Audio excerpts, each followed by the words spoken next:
অটোপাসের গুজব হচ্ছে, বিভিন্নভাবে বিভিন্ন জনকে বিভ্রান্ত করছে। সেজন্য আমাদের বার্তা হচ্ছে আমরা কোয়ালিটি এডুকেশন চাই। আমরা কোনো নেগেটিভ চিন্তা করব না। আপনারা পড়ার টেবিলে বসবেন, এখন থেকে প্রিপারেশন নেন। আমরা আপনাদের বক্তব্য সরকারকে উপস্থাপন করব, যত দ্রুত সম্ভব আমরা পরীক্ষাটা শুরু করব। এবং আমরা চাইব যে চলমান পরীক্ষা যেদিন থেকে শুরু হবে সেদিনের পরীক্ষাগুলো চলবে, আর যে পরীক্ষাগুলো বন্ধ হয়েছে, যেগুলো চট্টগ্রাম শিক্ষা বোর্ডে অনুষ্ঠিত হয় নাই, সেই পরীক্ষাগুলোর আমরা দ্রুত রুটিন দিয়ে দিব এবং আমরা সিরিয়াল মেনটেন করার চেষ্টা করব। আপনারা মনে করবেন আমরা আপনাদের অভিভাবক। আমাদের অনেক কর্মকর্তা ছিল, বাচ্চারাও কিন্তু পরীক্ষা দিচ্ছে। আমরা আপনাদের অভিভাবক হিসেবে আমরা আপনাদের পাশে সবসময় আছি।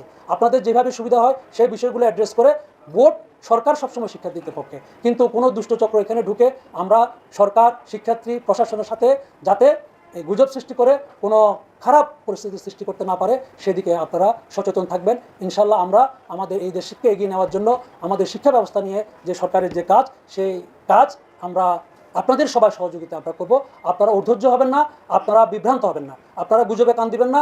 সবসময় আমরা আপনাদের সাথে আছি, আপনাদের সহযোগিতা আছে। বন্ধ রেখেছি, আমরা এগুলো খোঁজখবর নিচ্ছি আমাদের বোর্ড থেকে।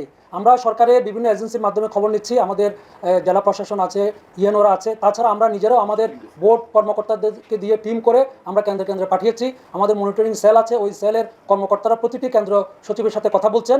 কথা বলে আমরা পরবর্তী সিদ্ধান্ত নেব। এখন একটু আমি বলে রাখি, মনে করেন আমরা সব পজিটিভ সংবাদ পেলাম, আমরা পরীক্ষা হয়তো শুরু করলাম, কিন্তু দেখা যায় যে এখন বর্ষাকাল, আবার হয়তো বৃষ্টি নামলো।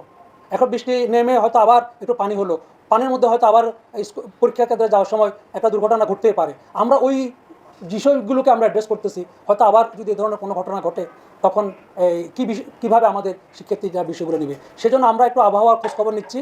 এবং আপনারা জানেন যে এখন যে রাঙামাটিতে জলবিদ্যুৎ গেট ছেড়ে দিয়েছে, ওখানে গেট ছেড়ে দিলে কিন্তু আবার নিম্নাঞ্চল কিছু প্লাবিত হয়। ওই বিষয়টা আমরা দেখছি।